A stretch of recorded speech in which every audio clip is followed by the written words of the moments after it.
Olá, boa tarde a todos. Este é o Mais Pecuária. Sejam todos muito bem-vindos. Boa tarde, Renata. Boa tarde, Zaidan. Boa tarde a você que acompanha a programação do Canal do Boi. Na edição do Mais Pecuária de hoje, vamos falar da raça Jersey, que apresenta bons resultados na pecuária leiteira pela fácil adaptação aos sistemas de produção e também ao clima. Vamos falar de práticas simples no meio rural que podem ajudar na conservação da água do planeta.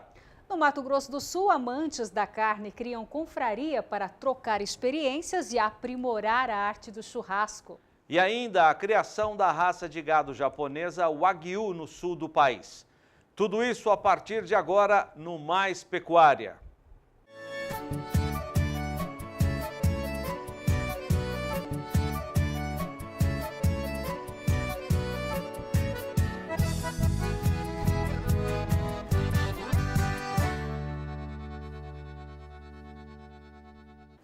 Empregar a genômica na seleção animal já é realidade. Muitos produtores têm utilizado cada vez mais o recurso com o intuito de melhorar o valor genético do rebanho.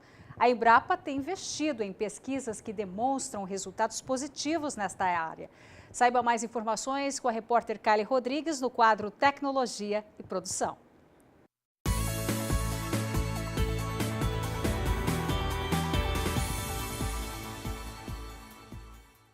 A avaliação tradicional usa o pedigree dos indivíduos e todas as medidas de peso, produção, seja carne ou leite. Já a genômica é um processo que possibilita a melhoria da avaliação genética dos animais, de uma maneira bem simples. Quando se utiliza a genômica, é incorporado um componente a mais, que é o próprio DNA do animal, tornando a avaliação mais em conta, rápida e precisa. Isso barateia todo o processo também e a possibilidade de ter disponível nos rebanhos um material genético de qualidade a uma idade mais precoce. Ou seja, você aumenta a acurácia na escolha dos animais e também reduz a idade com que esses animais serão disponibilizados como melhoradores nos rebanhos. Qual que é essa diferença de genótipo com fenótipo? Bom, o fenótipo é tudo aquilo que você pode observar ou mensurar no indivíduo. Por exemplo, as características de peso, as características de produção de leite, a pelagem do indivíduo. Tá? O genótipo é tudo aquilo que está no DNA do animal, ou seja, quais são os genes que expressam essas características. Desde 2010, a Embrapa desenvolve pesquisas direcionadas à avaliação genômica. A seleção proporciona uma espécie de aceleramento no trabalho feito com o rebanho. O pesquisador da unidade Gado de Leite menciona que os projetos seguem nas áreas de leite e caprinos, desde 2012 focado também no rebanho de corte. Em gado de leite, nós publicamos o primeiro sumário genômico na raça Gidolã do ano passado e esse ano publicamos em maio, durante a Expo Zebu, o primeiro sumário genômico da raça Gir Leiteiro. Está previsto para a Expo Genética o lançamento do sumário de fêmeas da raça Gir Leiteiro e também o sumário de caprinos da raça Sanem. Kylie Rodrigues para o SBA. Uma raça de gado de origem japonesa é um dos cortes de carne mais saborosos do mundo, sendo disputado nas cozinhas de alta gastronomia nacional. Nossa equipe no Rio Grande do Sul foi conhecer uma das poucas fazendas que se dedica à criação dessa raça no estado gaúcho.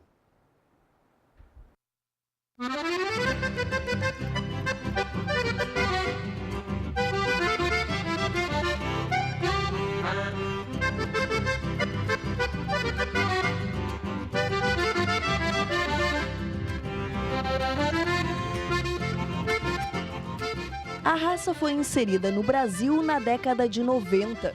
Esse boi japonês é, na verdade, um taurino de origem europeia, introduzido no Japão para puxar arado nas lavouras de arroz.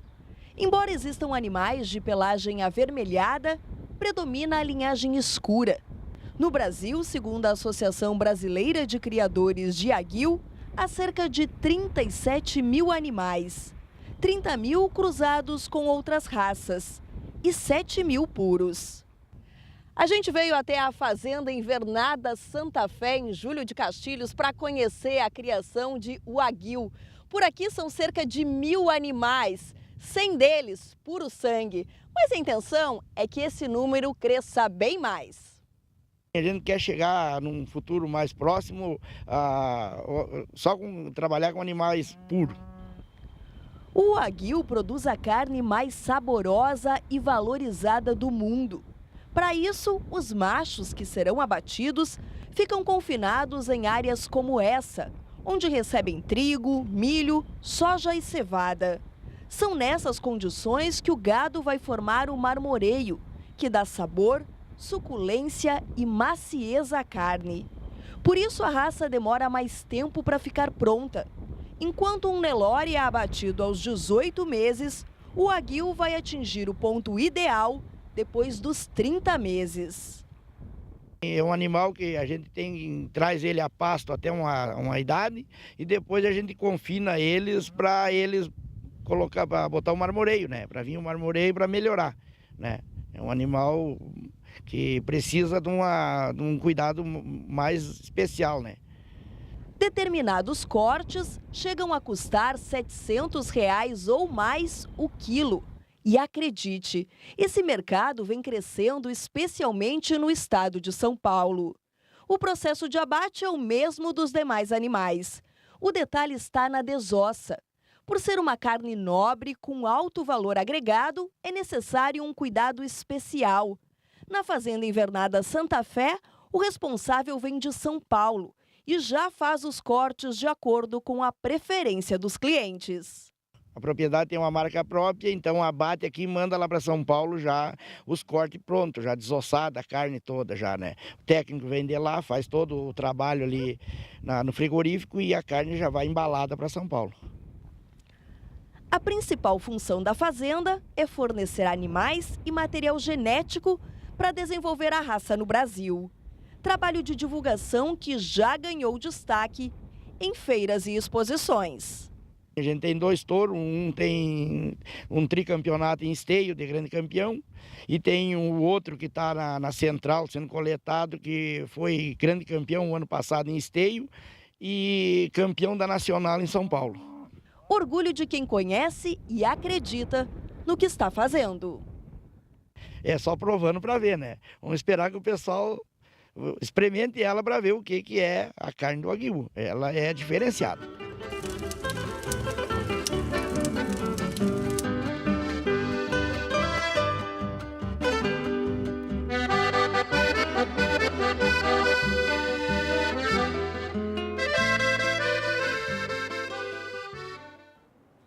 E agora vamos falar um pouco sobre a previsão mais estendida para os estados da região sul. O ano de 2019 começa já com o aquecimento das águas do Pacífico. E quem vai contar detalhes para a gente é Maria Clara.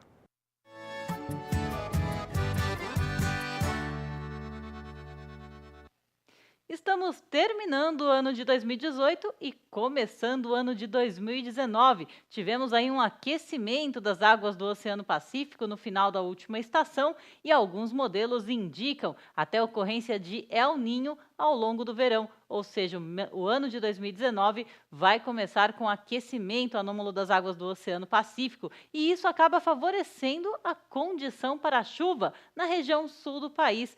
Desde o estado gaúcho até o Paraná, deve chover acima da média climatológica. E mesmo nestas áreas aqui, onde temos uns valores menores de precipitação, a chuva deve ficar bem próximo da climatologia. E com a ocorrência do fenômeno El Niño, os períodos de estiagem na região sul acabam diminuindo, são períodos mais curtos. Não cessa o risco totalmente, mas os períodos devem ser encurtados ao longo do mês de janeiro. Os volumes acumulados nesta estação devem chegar, aliás, neste mês de janeiro, devem chegar a 100 a 150 milímetros no Rio Grande do Sul, 200 milímetros em Santa Catarina e grande parte do estado do Paraná. E nestas áreas aqui da região central do estado paranaense, os volumes podem chegar a 300 milímetros acumulados, o que representa uma chuva bem significativa, cerca de 150 milímetros acima da média climatológica.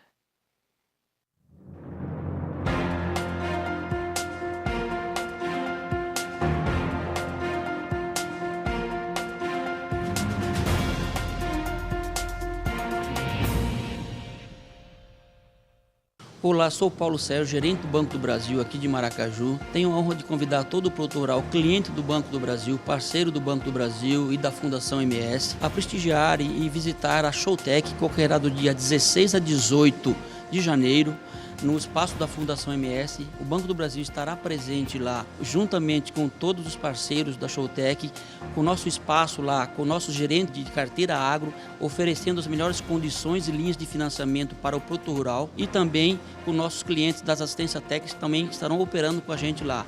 Tenho a honra de convidá-los, não percam, prestigiem a Showtech. É um evento a nível nacional que deste ano tem também a parceria do Banco do Brasil com todas as revendas de máquinas e implemento participando da Showtech. Venha, compareça e prestigie. O Canal do Boi é a emissora oficial do Showtech 2019. Nós teremos um estande muito bem localizado na Fundação MS em Maracaju, centro-sul de Mato Grosso do Sul, próximo ao local das palestras, o que significa que nós teremos condição de levar até o público brasileiro as principais discussões e inovações apresentadas na feira durante toda a nossa programação. E nós já noticiamos aqui no SBA que a Coima, maior empresa de troncos e balanças da América do Sul e um dos nossos principais parceiros comerciais, foi eleita uma das 10 empresas mais inovadoras do Brasil pela revista americana Forbes em 2018. Por isso, nossa equipe de reportagem foi até a sede da empresa em Dracena, interior de São Paulo, e preparou um conteúdo especial sobre a conquista da empresa. Vamos ver. De uma pequena carpintaria de conserto de carroça de tração animal para a maior fabricante de balanças e troncos de contenção para gado da América Latina. Esta é a Coima, empresa familiar fundada em 1951, em Dracena, interior de São Paulo. Atualmente, o grupo conta com outras 5 empresas, 200 funcionários, 640 representantes no Brasil, está presente em outros 14 países e vende entre 1.300 e 1.500 equipamentos por ano. Ao longo do tempo, a empresa passou por várias fases. O passo mais largo foi em 1996, sendo a primeira empresa a trazer equipamentos de pesagem eletrônicos. Em 2016, seus produtos passaram a ser automatizados e agora a entrada na era da digitalização. Quando a gente fala das soluções que a Coima traz para o mercado, são soluções vitais, no caso do manejo, para que você tenha aumento de rentabilidade. Então você vai ter aumento de rentabilidade utilizando equipamento de automação, porque você reduz mão de obra, você garante qualidade cárnica, você reduz desperdício dessa carne na hora de fazer o toalete. Por uma série de razões, você começa a gerar valor para o pecuarista. Basicamente, a adoção dessas tecnologias aumenta a rentabilidade e qualidade do negócio da pecuária brasileira. Ao longo de todos esses anos, o reconhecimento da Coima tem sido expresso através de diversos prêmios. A conquista mais recente foi a entrada para a lista das 10 empresas mais inovadoras do Brasil pela revista americana Forbes, que elege as companhias em atuação que mais se destacam pela coragem de criar e implementar produtos e processos inéditos que não sejam interrompidos. Isso é um motivo de muito orgulho para a gente, porque ao mesmo tempo demonstra que a Coima está andando no caminho correto, no caminho da inovação, que não é perfumaria. A inovação ela é vital para o processo de transformação dos negócios como um todo do nosso país. Para incluir a Coima no ranking da inovação, a revista destacou os 2 mais recentes lançamentos da empresa. O Megatron, equipamento nosso revolucionário sobre os aspectos de conforto animal, racionalidade na operação, agilidade, qualidade cárnica. E agora, recentemente, fruto de um trabalho em parceria com a Embrapa, de 8 anos, é a Balpes, é a plataforma de pecuária de precisão, que tem como conceito a internet das coisas, conectividade, sistema de processamento em cloud. Esse é o passo mais inovador e mais audacioso da nossa empresa, originariamente familiar.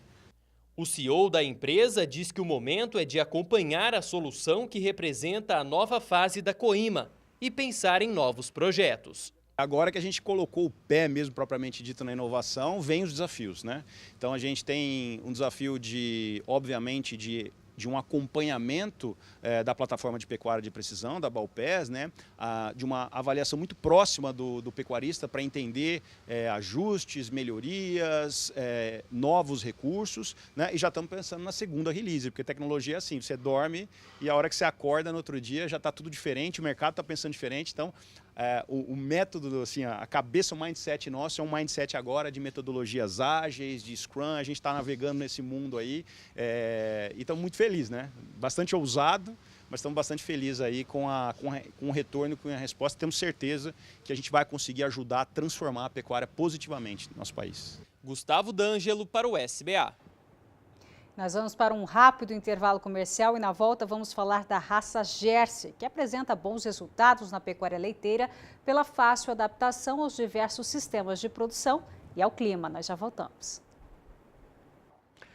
Que as mulheres estão ocupando posições de destaque no mercado de trabalho não é nenhuma novidade.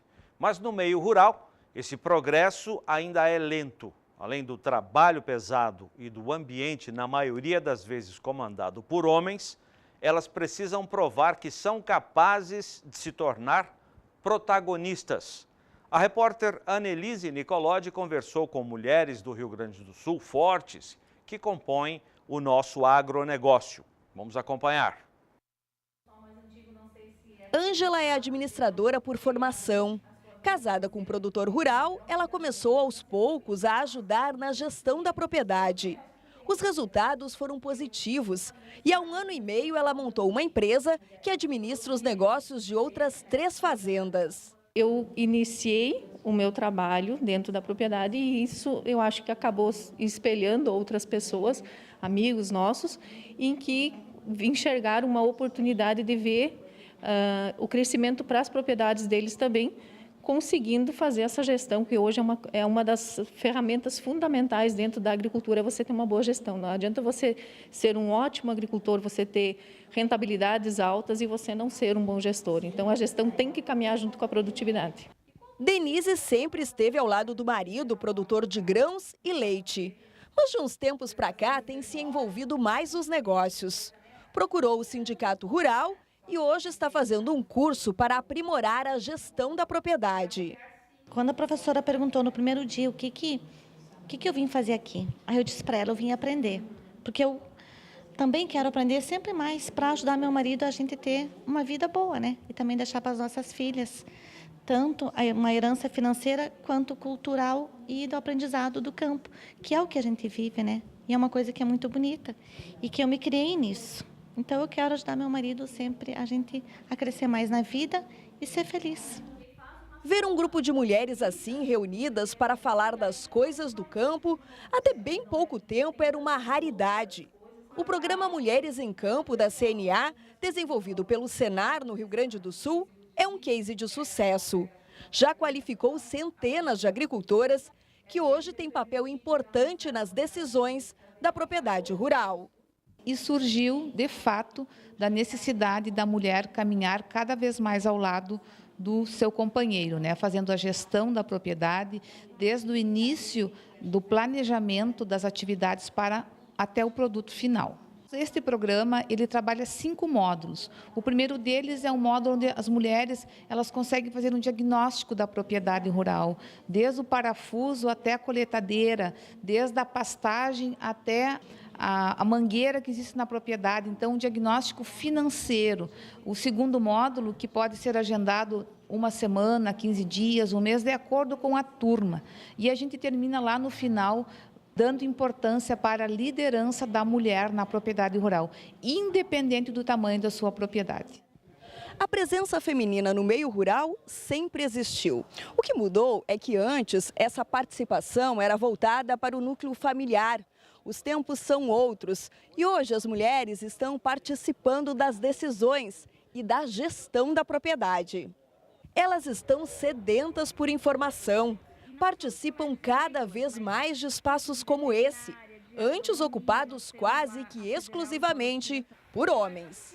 tem aumentado a presença das mulheres tanto na parte acadêmica quanto no campo e junto hoje nas multinacionais trabalhando. Ou seja, a mulher está tomando a frente tanto no campo, quando precisa administrar a propriedade, como também nesses eventos que a gente está participando hoje e trazendo todas as novidades tecnológicas. Cláudia é catarinense. Formada há 2 anos em agronomia, veio para o Rio Grande do Sul em busca de oportunidades no campo. Hoje faz parte da equipe de uma multinacional e tem orgulho em dizer que trabalha lado a lado com o produtor rural. O que mais me influenciou para fazer o curso, a graduação em agronomia, foi o fato dos meus pais serem produtores rurais. Meu pai só tem somente 2 filhas, então são as mulheres no campo. E a influência da minha família e o dia a dia no campo me fez pegar amor por toda a parte do negócio, desde o plantio à colheita. E foi isso que mais me incentivou para hoje estar trabalhando nessa área. E que hoje representa muito para o nosso país, né? Atualmente, 1 em cada 3 propriedades rurais do país tem mulheres ocupando funções de comando. Há 5 anos, eram 10%. Quando não são as principais responsáveis pelas propriedades, elas atuam como administradoras. Dividem as atividades com um familiar ou estão sendo preparadas para assumir essas funções. Os dados são de uma pesquisa da Associação Brasileira de Marketing Rural e Agronegócio. O levantamento foi feito ao longo de 2017 com 2.090 agricultoras e 717 pecuaristas de 15 estados brasileiros. Desde a parte da gestão até a entrega do produto final, Annelise. As mulheres hoje estão, inclusive, o próprio Senar do Rio Grande do Sul já capacitou mulheres para conduzirem os tratores, as máquinas agrícolas. Nós temos cursos nessas áreas e as mulheres estão, sim, não caminhando atrás, mas sim ao lado do homem para fazer uma gestão cada vez mais eficiente. Mais abertas à inovação e sedentas por conhecimento, as mulheres estão consolidando o seu espaço. Como filho de produtor rural, eu lembro que a minha mãe apenas guardava as notas fiscais e não sabia quanto produzia, quanto ganhava. E como experiência minha, se a minha mãe não tivesse entendido, tido esse entendimento da necessidade dela começar a observar e fazer a gestão, com o falecimento do meu pai, a nossa propriedade não teria sido viável. Isso foi há 15 anos atrás e não existiam mulheres em campo.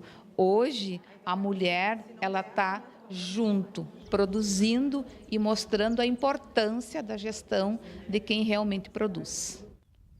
Os avanços são consideráveis, mas ainda há um longo caminho a ser percorrido. Espaço, mais uma vez, para Maria Clara e as informações do tempo, agora para o sudeste do país.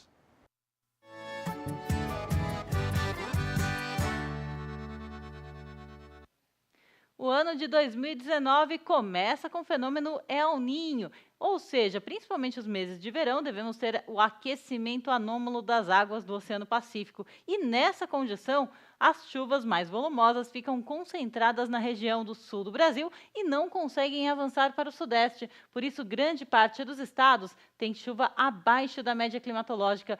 A diferença é que no interior do estado de São Paulo, principalmente áreas que fazem divisa com o estado do Paraná, que devem receber uma chuva mais significativa e até superar a média climatológica. Neste mês de janeiro, há expectativa para volumes de 50 milímetros no estado fluminense, no estado do Espírito Santo e grande parte do estado de Minas Gerais. Nestas áreas verdinhas do mapa, de 100 a 150 milímetros. E grande parte do estado de São Paulo recebe 200 milímetros de chuva acumulada ao longo do mês de janeiro.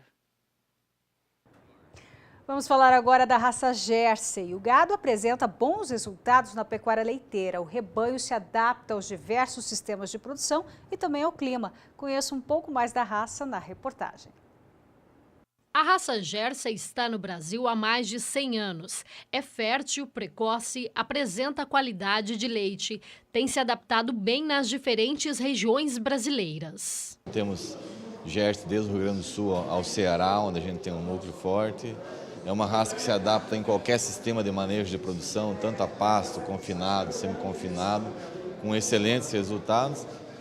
Principalmente por isso que eu lhe falei, com toda a qualidade do seu leite, que gera, em última análise, é um leite não só bom para consumo humano, porque tem mais proteína, mais cálcio, mais vitamina, mas também para a indústria, porque é um leite com mais sólidos e gera uma produção maior.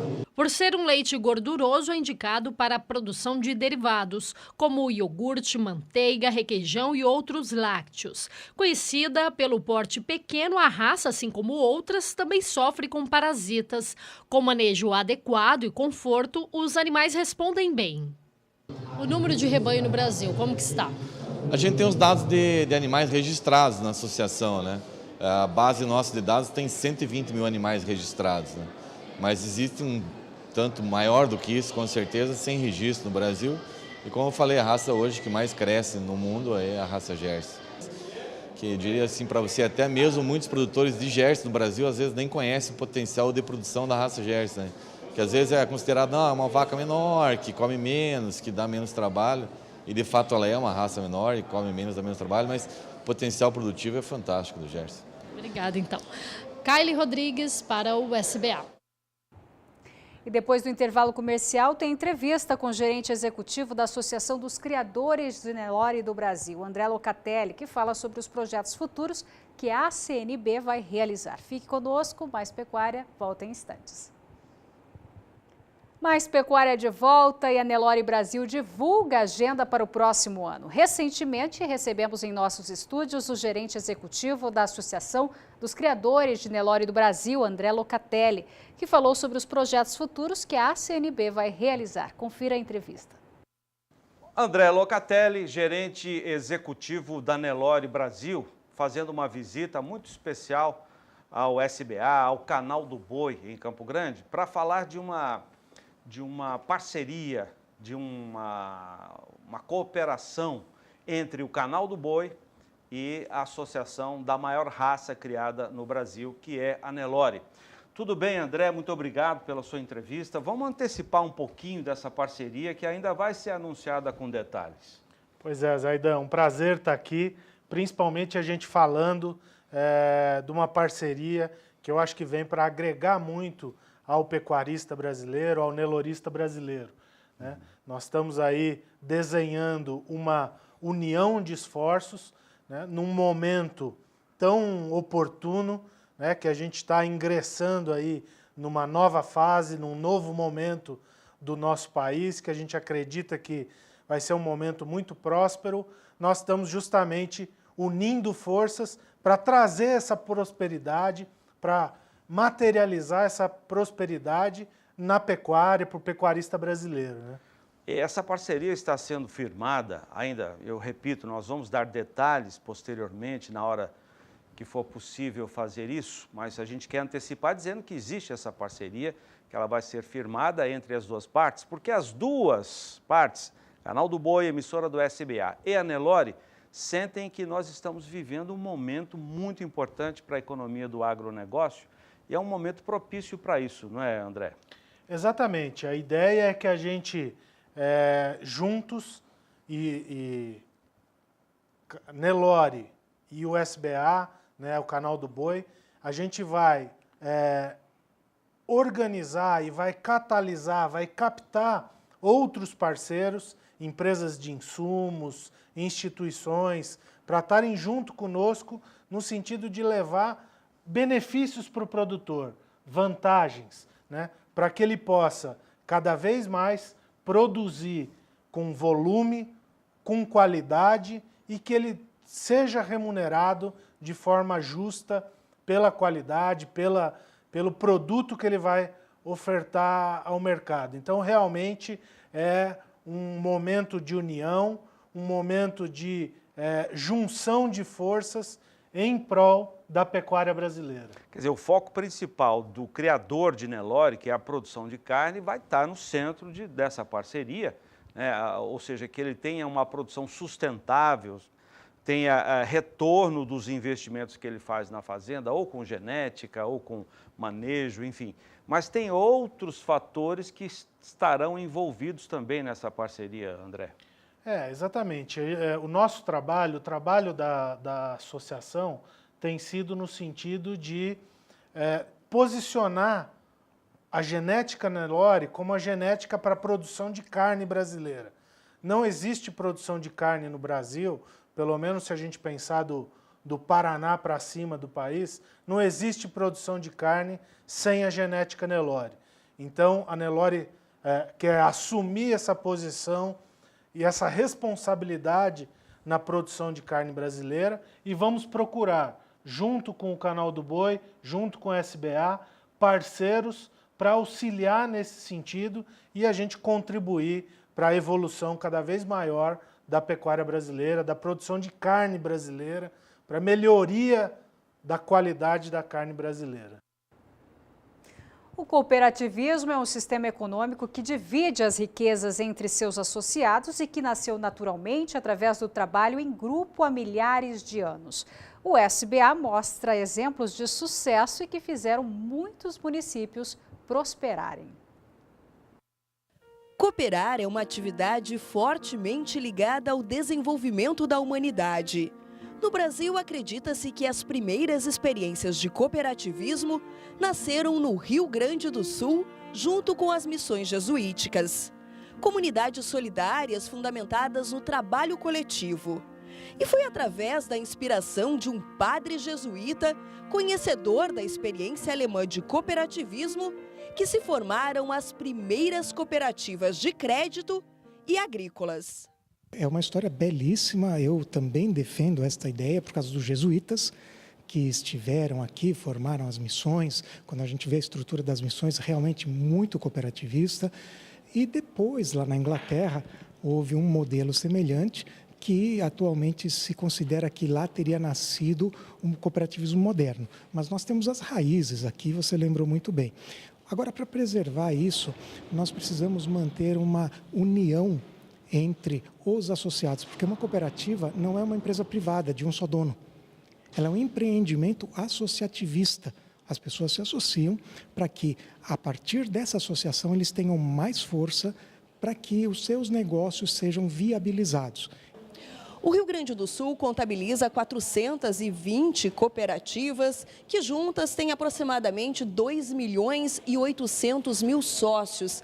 É o segundo estado no ranking nacional em número de associados.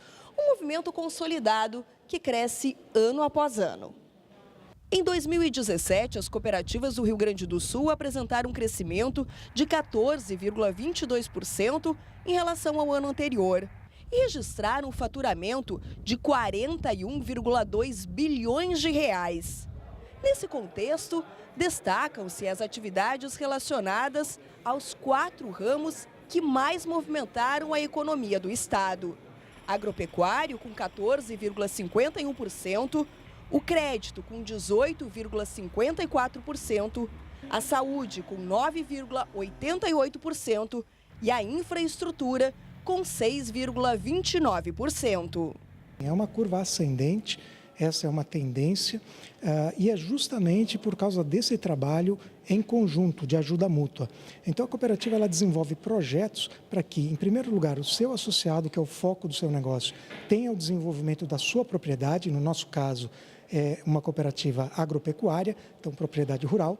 Nosso foco é que ele tenha maior rentabilidade, tendo uma lavoura, ou tendo uma pecuária de melhor custo-benefício. E com isso, o associado se capitalizando, a cooperativa se capitaliza. Nós também investimos em diversificação de negócios, porque quando o agronegócio sofre algum viés, problemas políticos no país, econômicos ou mesmo climáticos, os demais negócios podem dar uma sustentação. Esta fórmula tem se mostrado altamente eficiente e ajudado muito no sucesso das cooperativas que têm adotado isso, seja com indústria, varejo ou outros negócios. Mas como manter os valores de uma cooperativa e incentivar as futuras gerações?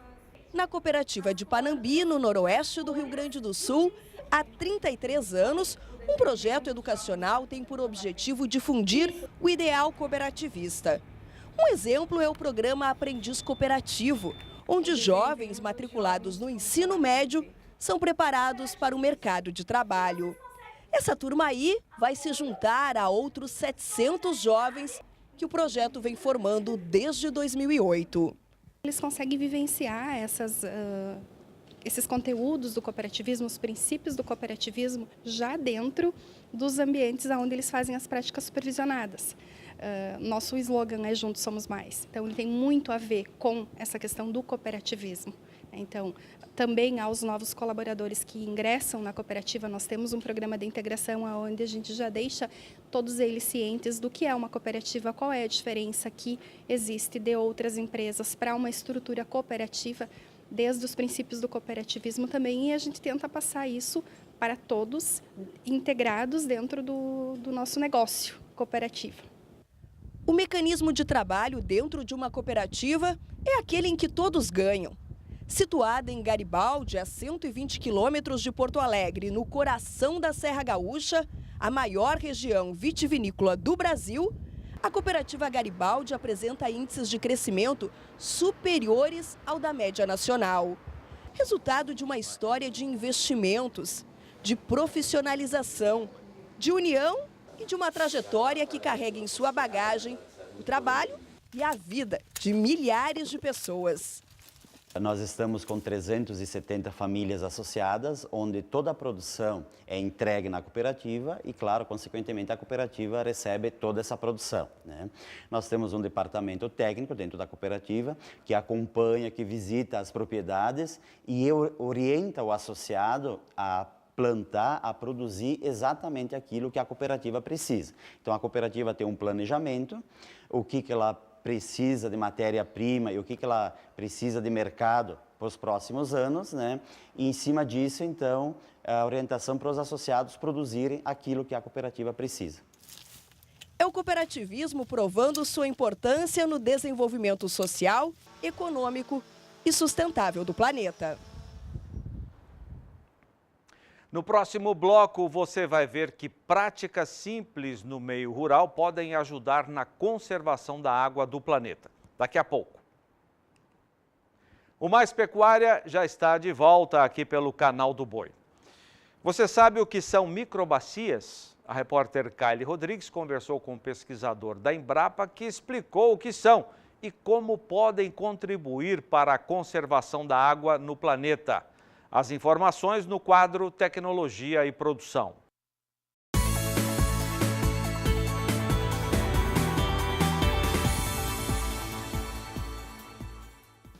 O Brasil, em virtude de sua grande extensão territorial, apresenta 12 grandes bacias hidrográficas. A informação é do Instituto Brasileiro de Geografia e Estatística e do Conselho Nacional de Recursos Hídricos. As mais conhecidas são Bacia Hidrográfica Amazônica, com 7 milhões de quilômetros quadrados.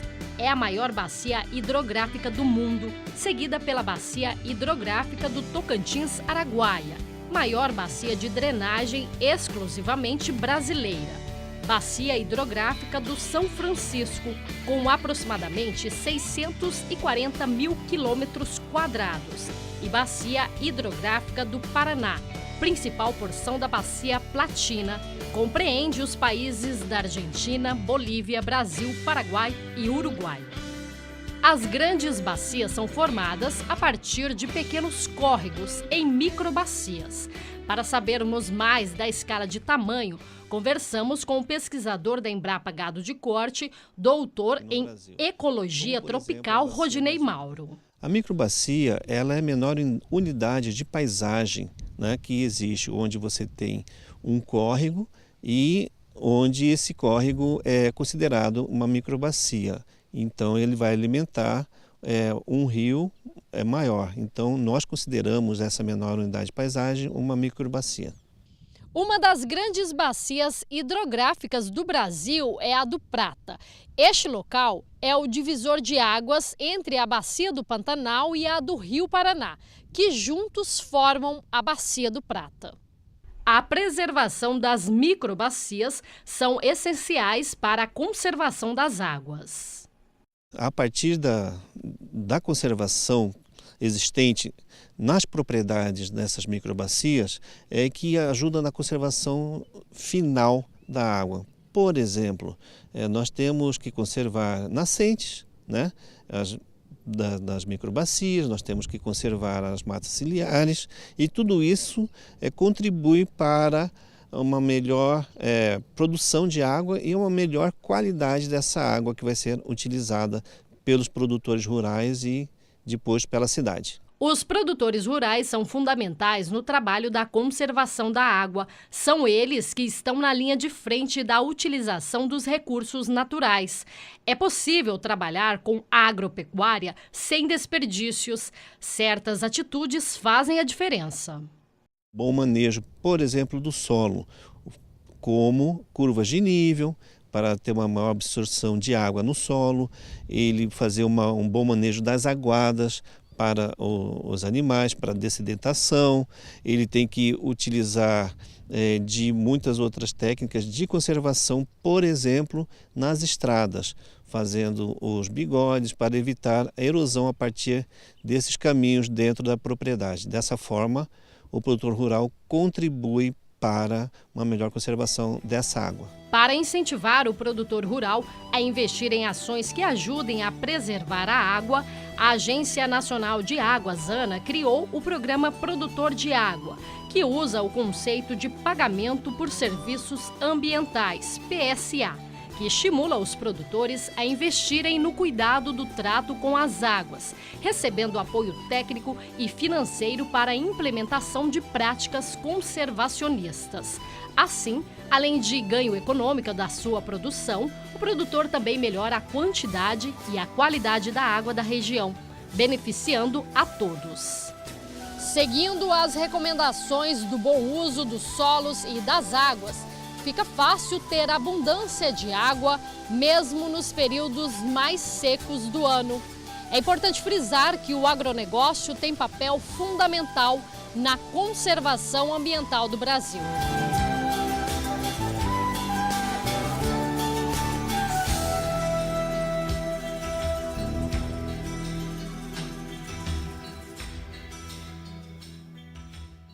Agora você fica com a previsão do tempo para o centro-oeste do país.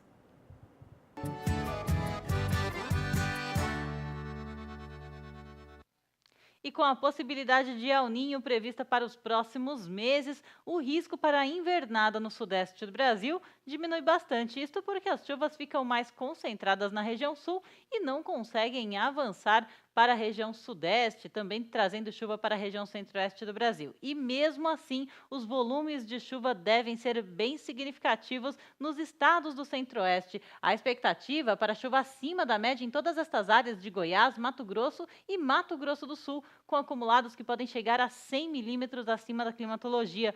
Os volumes esperados para o centro-oeste do Brasil chegam a ser até de 300 milímetros acumulados entre Mato Grosso do Sul, Goiás e Mato Grosso. Nestas áreas amarelinhas do mapa é que temos uma chuva um pouco mais irregular, com volumes de 200 milímetros acumulados. Ou seja, apesar de não ter risco para a invernada, a chuva que ocorrer ela vem volumosa e com potencial para superar a média climatológica.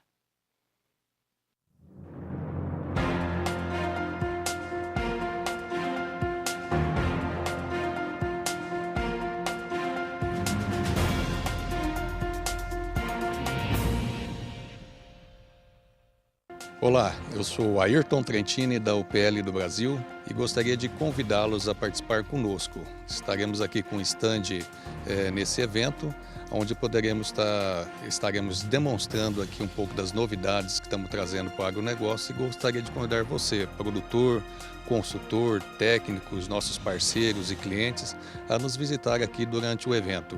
Vai ser uma oportunidade de podermos compartilhar das tecnologias, trocar algumas ideias e demonstrar essas novidades que estamos trazendo aí para o agronegócio durante a Showtech. Aguardamos você e até lá. O Showtech abre o calendário de feiras técnicas agrícolas do país a partir do dia 16 de janeiro em Maracaju. O Canal do Boi é a emissora oficial do Showtech. Em Maracaju teremos coberturas diárias no programa Bom Dia Produtor. O programa Agricultura BR será transmitido direto da feira. O estande do SBA estará localizado em uma área central, perto das palestras, de onde faremos links ao vivo com a repercussão dos assuntos no programa Mais Pecuária. Mudando de assunto, nossa equipe foi até Inhandeara, em São Paulo, conhecer uma propriedade que é referência no confinamento, de recria e terminação com produtos de um dos nossos parceiros, a Cargill. Veja na reportagem de Rosa Cabral. Terra cercada de floresta, pecuária e milho para silagem. Então a gente procura utilizar todos os recursos que nós temos aqui dentro, né? Tanto nessa parte de fertilidade de solo, onde nós estamos usando todo o esterco que é produzido no spa bovino, né? Nas partes da lavoura, a gente procura fazer o plantio direto, né? Para estar diminuindo as operações de máquinas, está diminuindo o consumo de diesel dentro da propriedade e assim aproveitando melhor o solo. A referência é no Recanto Vó Cidinha, em Inhandeara, interior do estado de São Paulo. Aqui está um dos principais confinamentos de recria e terminação do Brasil.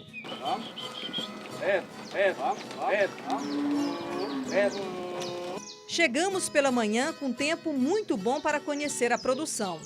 A convite da Nutron, marca de nutrição animal da Cargill, que abastece o coxo com fartura de nutrientes, consumidos pelos animais ao som da boa cultura sertaneja, o berrante.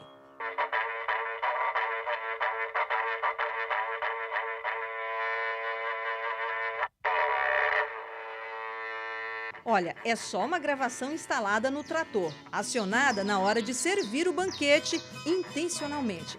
O nosso lema é nunca tocar, mas sempre convidar. E eu acho que o berrante é muito convidativo. O cuidado com a criação é assinado pelo pecuarista Antônio Ricardo e os filhos. Ele se formou em engenharia elétrica, ex-açougueiro, que começou na lida aos 14 anos. E o mundo dele deu um giro a partir dos anos 90, quando iniciou o trabalho na pecuária focada para a carne diferenciada. Hoje, virou uma receita de negócio, a grife Bife Passion. A produção vai para uma fatia seletiva do mercado gourmet. São 72 cortes. O número de animais abatidos no calendário de 2017 registrou 3.600. E com o dono da casa, vamos para a churrasqueira. Eu tive o privilégio de degustar alguns cortes. Um deles, a bisteca Passion. Sabor e textura que caem muito bem ao paladar. E aí eu questionei, por que a carne chega a ser adocicada? Então, é o perfil de gordura, que é aquela gordura gostosa que você, mesmo você engolindo a carne, ela fica muito leve na boca e ela dá vontade de você ficar continuar degustando. É. Seu Ricardo, assim a conversa vai longe. Vamos voltar para a produção dos animais que tem na referência o cruzamento. As Nelores são inseminadas com touros Angus australiano e as meio-sangue com Wagyu. A cria e boa parte da recria acontece em 4 fazendas no Mato Grosso do Sul. Num rebanho com 8.000 cabeças em sistema extensivo. Aos 15 meses, os animais seguem para o estado de São Paulo, com peso entre 250 a 300 quilos. É o exemplo desse lote aí, 25 dias na engorda. Nessa primeira etapa, eles se abastecem do capim Zuri e de proteico energético, fornecido pela Nutron. A dosagem é de 5 gramas para cada quilo de peso vivo. Um animal de 300 quilos vai comer 1,5 kg desse produto. Esse produto ele é o ProBeef concentrado proteico S. Ele é um produto que foi desenvolvido para facilitar o operacional dentro da fazenda. Por quê? Porque ele é um concentrado que contém fonte de proteína verdadeira, contém macro, micro minerais e contém também aditivo, que vai fazer com que melhore a digestibilidade do capim dentro do rumen, fazendo com que aumente o desempenho desses animais a pasto. Carne de qualidade é aquela que tem a melhor composição de ácidos graxos na fibra. Então, para você estabelecer uma boa dieta alimentar para os animais, você tem que ter um animal com perfil de fibra que permite absorver esse conteúdo que é dado para ele, né? e esse conteúdo de boa composição de ácidos graxos. Então, se você não tiver um animal que tem uma fibra, que tenha essa capacidade de absorção disso, você não consegue, no resultado final, uma boa carne de qualidade sem o animal absorver aquilo na fibra. E na finalização, as duas raças são abatidas com diferença de peso. Por exemplo, o Angus, de 22 a 26 meses. A média de peso final registra 560 quilos para as fêmeas e 600 para os machos. O tempo de coxo vai de 150 até 250 dias. O Wagyu é mais tardio. É terminado entre 32 a 40 meses. O peso final varia de 600 a 800 quilos e com média de 200 a 250 dias no coxo. Nas duas referências, as fêmeas são mais precoces. E para alcançar o peso desejável na balança e a qualidade da carne, a Cargill entra com um novo planejamento nutricional. A Cargill desenvolveu um núcleo mineral específico para a produção de qualidade aqui da Beef Passion. Então é um núcleo mineral com fonte de micro minerais, com aditivo alimentar, que melhora a eficiência alimentar desses animais, e também algumas características que favorecem a qualidade da carne, como esse núcleo tem menos vitamina A e tem mais vitamina E, que é um antioxidante. Então isso vai favorecer a qualidade de carne, vai favorecer o tempo de prateleira dessa carne. A nutrição da Nutron, ela vai, além dela fornecer um bom produto para a gente, você entendeu? É um pessoal muito interativo também, a gente discute vários aspectos. Um bom parceiro, olhando o seu contexto, tendo a maior visão periférica possível daquilo que nós fazemos, para que a gente vai melhorando o nosso status daquilo. Nós vamos construindo cada vez mais um boi melhor dentro do conjunto que ele pode ser. Bom, e para finalizar, eu quero te mostrar algumas particularidades do spa bovino. Última etapa deles aqui no confinamento. São tratados a pandeló. Digamos que brincam de bola, saco para se coçar e música clássica reproduzida nos alto-falantes? Seu Antônio, explica pra gente o porquê dessas particularidades. Quanto mais imagens ele tem, que você coloca para ele, de interatividade, que traz bem-estar para ele, melhor ele vai se adaptando a qualquer tipo de ambiente. Eu digo que eu fiz um ambiente para o boi aqui para tomar um bom vinho com eles, entendeu? Então isso tem que ser agradável. O senhor faz isso? Eu faço isso e é agradável fazer isso.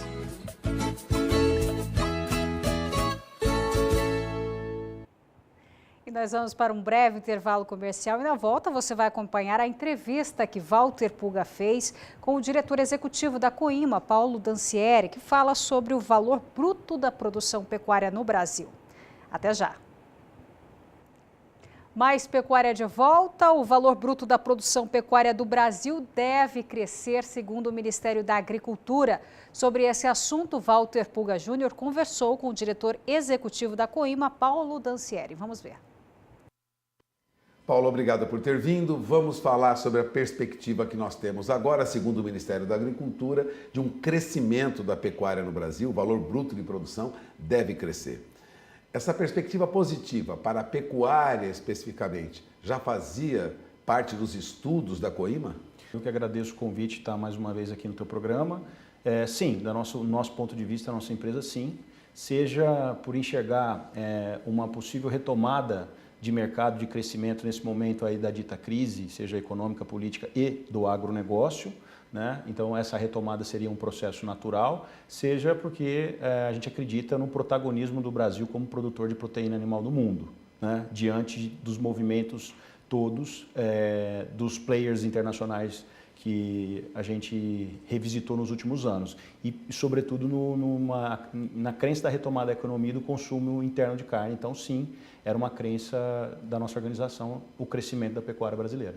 Bom, é uma indústria de equipamentos muito conhecida no mercado e que tem acompanhado, lógico, o dia a dia desse mercado. Vocês investem em tecnologia. O pecuarista está avançando quando falamos de tecnologia. Seja pecuarista de corte, pecuarista de leite, como você sente esse mercado? Sim, o pecuarista está avançando na adoção de novas tecnologias por algumas razões. Antes, eu costumo dizer que o pecuarista, na verdade o ser humano, ele é neofílico e neofóbico ao mesmo tempo. E o pecuarista nos parece um pouco mais neofóbico do que neofílico. Significa que, por ser tradicionalmente fazer parte de um mercado mais conservador, o pecuarista tem um pouco de medo da transformação, da virada, seja em nível de profissionalização, seja em nível de adoção de novas tecnologias. Mas em que pese essa característica bem peculiar do pecuarista brasileiro, nos parece que estamos quase enfrentando uma tempestade perfeita. Significa que nós temos, de um lado, uma nova geração que não teve uma educação empírica na fazenda, mas que foi estudar, e aí, obviamente, ela precisa de gestão, de informação para se socorrer nos processos de tomada de decisão, né? E utilizar isso como uma carreira, né? Como outra qualquer, como médico, então a carreira de pecuarista. De outro lado, nós temos as margens absolutamente apertadas no processo produtivo, fruto de uma série de problemas, incluindo falta de adoção de tecnologia, incluindo falta de transformação cultural e mudança de mindset na forma de gerir os negócios. Então isso vem como um outro requisito de demanda. E o terceiro ponto, que é o momento que a viabilidade técnica e econômica da adoção das novas tecnologias. Então nós estamos falando, a internet já é uma realidade em mais de 60% das propriedades. Os ambientes clouds de processamento, de geração de análise de dados passaram a ser baratos, os equipamentos, hardware, devices, sensores passaram a ser uma realidade tecnicamente funcionando e muito mais acessível. Então nós estamos aí numa confluência de fatores que nos faz acreditar que o momento já está acontecendo, já não é mais coisa do futuro. Ou seja, o pecuarista vai entrar nesse movimento agora. Já está entrando, já está entrando. A sua empresa ganhou recentemente prêmios em função de desenvolvimento de alguns produtos, de algum equipamento sofisticado. Vocês ganharam um prêmio na Europa, um reconhecimento na Europa? Na verdade, um dos últimos reconhecimentos que a Coima teve foi ser case, o primeiro case Design Innovation no setor, no tema de contenção animal do mundo, certificado pelo Instituto Europeu de Design, né? O Instituto Europeu de Design, que tem sede em São Paulo, é um instituto que acaba fazendo trabalhos de design que não se limita ao design que a gente costuma entender de uma forma mais vulgar, como desenho de uma roupa, ou desenho de uma peça, de um móvel. Não, nós estamos falando de design thinking, design innovation, design de a modelagem de um negócio. Um dos equipamentos da Coima, o Megatron, que é um equipamento que foi pensado em traduzir, em gerar valor para o pecuarista, ele conseguiu, dentre um dos clientes que a gente tem, ele conseguiu gerar um valor bastante expressivo no processo todo que já era um processo inovador.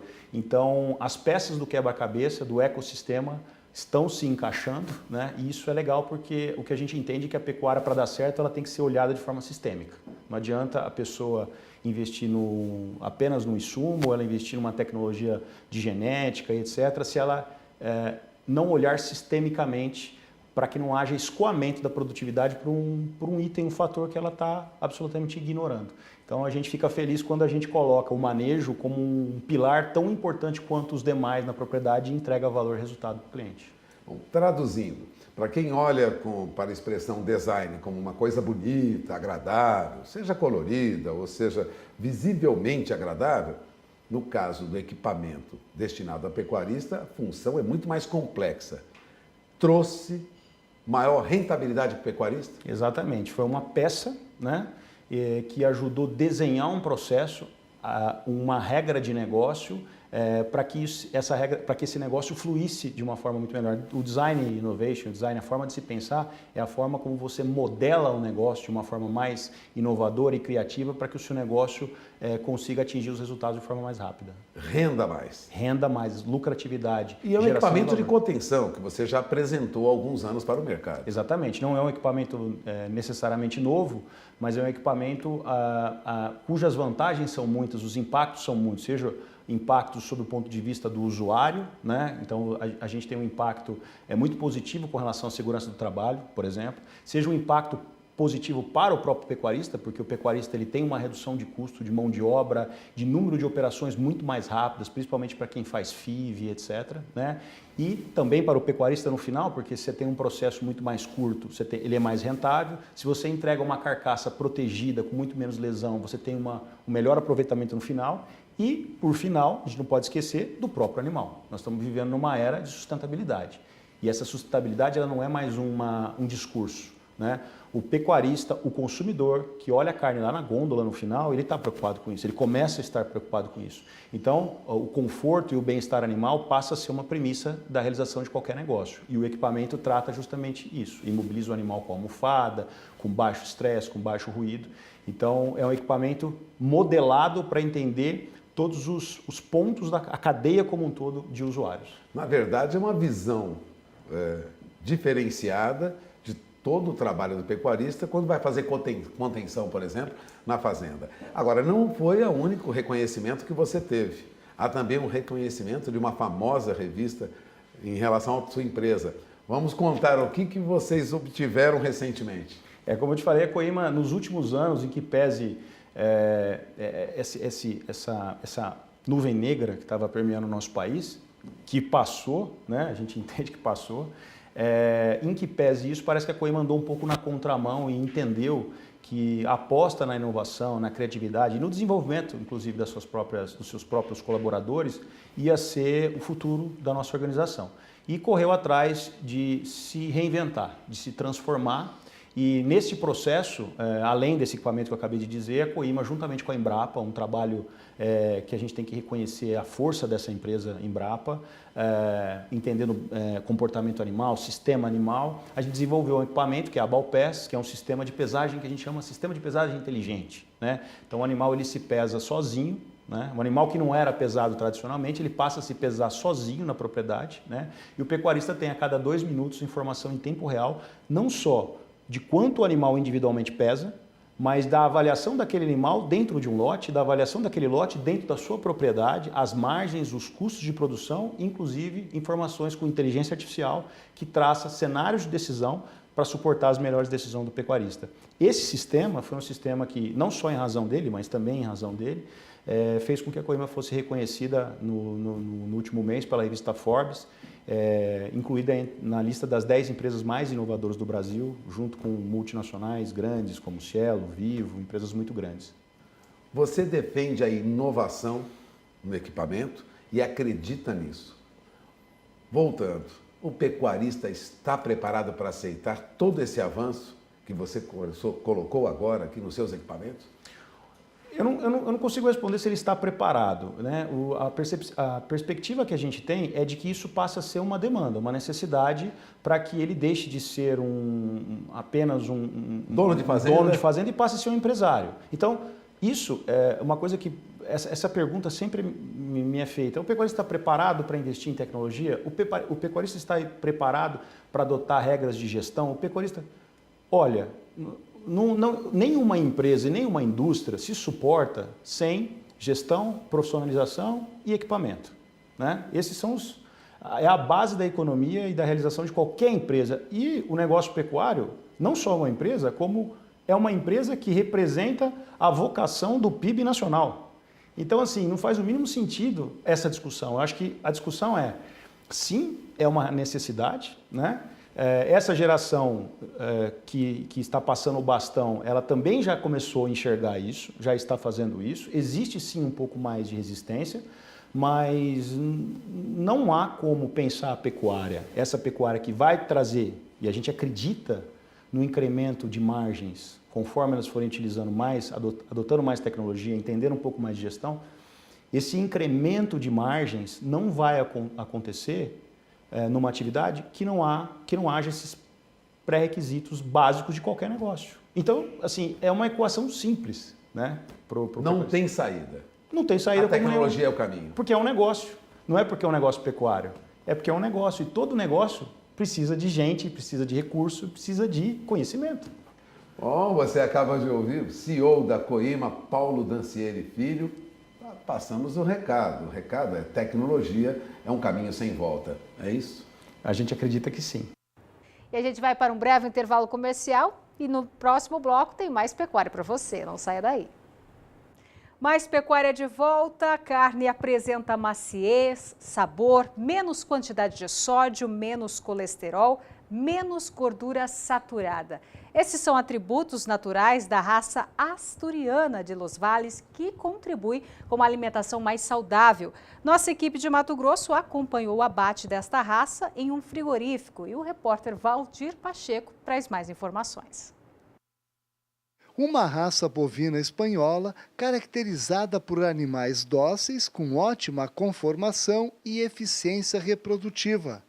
A raça asturiana de Los Valles tem os animais criados dentro de uma cadeia sustentável que respeita o meio ambiente, os aspectos socioeconômicos e o desenvolvimento de uma agropecuária de corte dinâmica, inovadora, que leva a tecnologia desde a fazenda até a mesa do consumidor. Eduardo Grandal, há mais de 15 anos, importa e distribui o sêmen da raça espanhola Rúbia Galega para pecuaristas de Mato Grosso, que atendem exclusivamente uma rede de lojas. E agora lança um novo programa com a raça asturiana de Los Valles. Nós fomos consultados o ano passado por uma outra rede de varejo sobre a possibilidade de realizar de inclusive utilizar o Rúbia Galega em suas redes de lojas, né? Como não é possível devido à exclusividade que nós temos com o Grupo Pão de Açúcar, conversando com o Paulo aqui do Frialto, buscou-se uma nova alternativa, porque ele fará a prestação de serviço para essa rede de varejo. Está vindo uma raça chamada Asturiana de Los Valles, é uma raça da Espanha, do norte da Espanha, da região cantábrica. Uma raça também muito parecida à Rúbia Galega, com alto desenvolvimento. Essa raça já foi testada aqui, já foram feitos diversos abates que já comprovam a adaptação do animal, alto rendimento de carcaça também. Nossa equipe acompanhou o abate desta nova raça na planta frigorífica Frialto, no município de Matupá, localizado no norte de Mato Grosso, distante quase 700 quilômetros da capital Cuiabá. De novembro para cá, este é o terceiro lote de abate da raça bovina asturiana de Los Valles aqui na planta da Frialto, o que comprova um alto rendimento de carcaça que gira em torno de 59% e na desossa chega a 82%. É um novo programa de produção que se inicia esse ano, ao redor de 20 mil vacas serão inseminadas para dar o pontapé inicial nesse ano e depois é começar todo o trabalho que a gente já faz de sustentabilidade, a parte do meio ambiente, rastreabilidade, bem-estar animal, a parte social, que já isso já faz parte, o projeto já nasce com tudo isso intrínseco, né? Já é lei, né? Esse projeto ele conta somente com sêmen, né? Não pode importar o touro, né? Exatamente. O sêmen ele é a ferramenta fundamental para que a gente possa criar um programa com exclusividade. Se a gente tem animal vivo aqui, todo mundo pode fazer qualquer produção. E isso inibe que alguém valorize esse produto em remuneração. Porque se todo mundo tem, por que eu vou pagar mais caro se eu posso comprar ali sendo mais barato? Então é uma cadeia fechada também. A ideia é que a gente trabalhe inicialmente nessas 20 mil vacas, são 6 produtores somente. Esse programa, à medida que ele for crescendo, a gente vai incorporando. Antes de incorporar um novo produtor, a gente tenta utilizar o máximo das matrizes possíveis de cada produtor para que a gente vá crescendo com toda a sustentabilidade, também com os produtores organizados e trabalhar com certeza com poucos produtores. Porque um programa desse, ele requer alguns cuidados. O fundamental é que nós precisamos abater animais nas 52 semanas do ano. Não tem como criar um programa para o varejo sem que exista um abate nas 52 semanas do ano, que senão vai faltar carne na gôndola, né? Pecuarista na região, Bento Gonzaga, nos próximos meses vai iniciar a IATF para inseminar sua vacada. E para isso, tem buscado informação da raça e acompanhou o abate na Frialto. Nós fizemos uma viagem para a Espanha para conhecer a raça asturiana do Vale, junto com o Frialto e Eduardo Grandal e outros pecuaristas. E o que nós notamos foi que a raça deles, sendo trabalhada pura há muitos anos, a seriedade que eles estão tendo e a seriedade que vai ser esse tipo de programa no Brasil, claro que nós, PSLM optamos por entrar também. Eu acredito que esse trabalho vai ser, para nós pecuaristas, dentro desse programa, muito vantajoso no sentido financeiro da coisa. Porque a gente trabalha com a propriedade que adquire, recria e engorda, buscando sempre margem de lucro. Quanto mais produtividade, mais rentabilidade financeira, melhor. Então, esse projeto vem para isso. Agregar mais quilo de carne dentro da nossa fazenda, aumentando a produtividade e melhorando o nosso financeiro. Valdir Pacheco para o SBA, Sistema Brasileiro do Agronegócio. E agora a Maria Clara, um pouco mais, com informações do tempo. Já falamos do sul, sudeste e do centro-oeste. Vamos saber agora qual é a tendência para o centro-norte do país, principalmente entre Bahia e Acre. E com a possibilidade de El Niño prevista para os próximos meses, o risco para a invernada no sudeste do Brasil diminui bastante. Isto porque as chuvas ficam mais concentradas na região sul e não conseguem avançar para a região sudeste, também trazendo chuva para a região centro-oeste do Brasil. E mesmo assim, os volumes de chuva devem ser bem significativos nos estados do centro-oeste. A expectativa para chuva acima da média em todas estas áreas de Goiás, Mato Grosso e Mato Grosso do Sul, com acumulados que podem chegar a 100 milímetros acima da climatologia. Os volumes esperados para o centro-oeste do Brasil chegam a ser até de 300 milímetros acumulados entre Mato Grosso do Sul, Goiás e Mato Grosso. Nestas áreas amarelinhas do mapa é que temos uma chuva um pouco mais irregular, com volumes de 200 milímetros acumulados. Ou seja, apesar de não ter risco para a invernada, a chuva que ocorrer ela vem volumosa e com potencial para superar a média climatológica.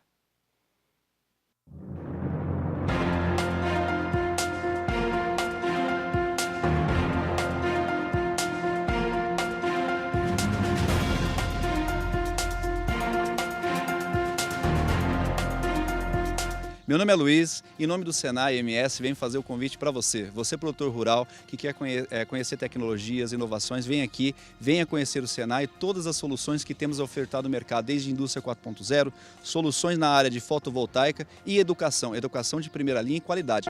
Vamos lembrar que o canal do Boi é a emissora oficial do Showtech 2019. Diariamente, de 16 a 18 de janeiro, a programação incluirá as palestras, as informações, as inovações de tecnologia dentro da nossa programação. E a seguir, produtores têm investido em projetos para valorizar a produção de queijo no estado de São Paulo e a Confraria da Carne em Mato Grosso do Sul, onde apreciadores de churrasco se reúnem para trocar experiências. Até já! Já estamos de volta com o Mais Pecuária aqui pelo Canal do Boi. A produção de queijos no estado de São Paulo fez com que produtores criassem um projeto para valorizar a produção queijeira. Detalhes com o repórter Gustavo D'Angelo. A bandeira queijeira aqui no estado paulista foi fincada recentemente, há cerca de um ano, quando um grupo de 10 pequenos produtores decidiu formar o Caminho do Queijo Artesanal Paulista. O projeto visa a criação de um selo de qualidade que identifique as queijarias de alto padrão, valorizando e impulsionando a produção local. A iniciativa chamou tanta atenção que neste ano mais 2 queijarias se incorporaram ao grupo. A produção queijeira paulista aposta na inovação, com o desenvolvimento de novas receitas, o que possibilita que os 12 produtores envolvidos no projeto ofereçam mais de 100 tipos de variedades diferentes. Tem queijos de vaca, búfala, cabra, ovelha e mistos, em variedades frescas, curadas em câmaras de maturação ou cavernas subterrâneas, temperadas e feitas à base de leite cru ou pasteurizado. Para divulgar o projeto, foi criado um manifesto com os princípios, ideais e reivindicações do grupo, além de um mapa que identifica as queijarias participantes e detalha as atrações que cada uma oferece em sua propriedade, como degustação, visita guiada, almoço temático e etc., buscando assim atrair visitantes para passeios no campo. A ideia é reaproximar os consumidores dos produtores e chamar a atenção do poder público, atraindo subsídios e respaldo jurídico. O mapa do Caminho do Queijo Artesanal Paulista deve ganhar novas edições, com a incorporação de mais queijarias ao grupo, desde que sua produção seja feita em pequena escala, com a predominância dos processos manuais e utilização exclusiva de leite produzido na própria queijaria ou arredores. Muito bacana a iniciativa desses produtores, não é mesmo? Voltamos aos estúdios em Campo Grande. Muito bacana. Os amantes da carne estão aprimorando cada vez mais as técnicas de churrasco. E a paixão é tanta que aqui em Campo Grande, Mato Grosso do Sul, tem até açougue gourmet e a confraria da carne. O repórter Vinícius Souza foi conferir os detalhes. O bom e velho churrasco está se tornando cada vez mais rebuscado para os amantes da carne. Em Campo Grande, no Mato Grosso do Sul, um açougue gourmet apresenta um novo conceito para revolucionar o mercado das carnes. O proprietário do estabelecimento conta detalhes de como surgiu a ideia. Então, a nossa ideia surgiu mais como consumidor mesmo. Em razão da gente comparecer em alguns estabelecimentos dentro do nosso município, a gente viu que ora a gente tinha um atendimento precário, ora a gente ficava muito dependente de sorte para obter uma carne de qualidade, de ter uma carne com sabor, de ter uma qualidade efetiva. Os preços dos cortes variam, mas para quem realmente aprecia um churrasco de qualidade, o investimento vale a pena. Todos os cortes são selecionados das raças Angus, Brangus, Wagyu e ainda importadas. A gente está muito habituado com a picanha e a maminha, mas a gente viu que existiam mais cortes que poderiam fornecer a mesma qualidade, principalmente cortes que vêm com osso, que é o T-bone, que é o prime rib, que é o short rib. São cortes maravilhosos e deliciosos também, assim como é a picanha e a maminha. E tem cliente que depois de uma corridinha para se exercitar um pouco, não abre mão de saborear uma carne mais requintada. É algo que você compra para dar uma degustada em casa, fazer algo especial. Não é uma carne para o dia a dia, mas algum momento mais agradável. Depois de correr, você ter a certeza que merece uma carne especial, né? Já queimou algumas calorias. Aí a gente tem o hábito de estar comprando para estar degustando e estar comendo uma carne mais elaborada. Assim como o Frederico, para muita gente, consumir a carne se tornou muito mais do que uma simples tradição ou reunião de família nos fins de semana. É nesse ambiente descontraído que pelo menos uma vez por mês os amantes da carne se reúnem. Aqui eles discutem técnicas, cortes, curiosidades e principalmente o sabor da carne. A Vanessa, que mora lá em Cuiabá, não perdeu tempo, aproveitou que veio passar férias em Campo Grande e participou da reunião. Eu era daqui de Campo Grande, agora moro em Cuiabá e nós não temos isso lá. Uma confraria, essa defumação, realmente está de parabéns o evento. O tempero, o processo de defumação, além de todo o carinho, a combinação dos temperos é fantástico. O organizador conta que a ideia de reunir os amigos amantes da carne para falarem do assunto surgiu de uma maneira bem inusitada. A confraria foi uma forma que nós encontramos de divulgar o nosso trabalho e de reunir pessoas que têm a mesma paixão que a gente. Então nós nos reunimos uma vez por mês para degustar pratos do barbecue americano e de churrasco da nossa forma também tradicional. E a ideia foi levada tão a sério que até prêmio ele já levou para casa. Nós participamos do Campeonato Sul-Americano de Churrasco e nós ganhamos junto, nós fizemos uma fusão da nossa equipe, que é a Mr. Smoker, junto com a equipe do Rancho do Maiado, de um amigo nosso de São Paulo. E nós ganhamos como primeiro lugar. Nós competimos contra venezuelanos, uruguaios, argentinos e equipes brasileiras. Nós ganhamos em primeiro lugar na categoria geral e como melhor costela também. Para quem acha que fazer a carne é coisa rápida, na verdade está bem enganado, viu? Ela está ali no Pit Smoker desde as 8 horas da manhã e agora eu quero saber qual que é o cardápio que foi preparado para a gente. Hoje nós vamos ter costela bovina defumada, que é a Smoker Ribs, costela suína defumada, que é a Pork Ribs, e nós vamos ter o cupim de colher, um cupim que desmancha, que você corta ele com uma colher de tão macio e suculento. Cardápio que valeu a pena para o Matheus e também para o Gélio, apaixonados por um bom churrasco. É troca de experiência, né? Um faz um tempero ali, já passa para o outro e vai tomando forma a coisa, né? Muito bom, assim, é um jeito diferente de fazer carne que a gente não está acostumado aqui no Brasil. É um espetáculo, é uma delícia, a defumação faz toda a diferença, a maciez da carne, os temperos, realmente valeu a pena. Uma reunião saborosa e aprimorada. Coisa de quem realmente ama churrasquear. O Mais Pecuária fica por aqui. Muito obrigado pela sua audiência. Tchau, Renata. Tchau, Zaidan. Obrigada pela companhia e até a próxima.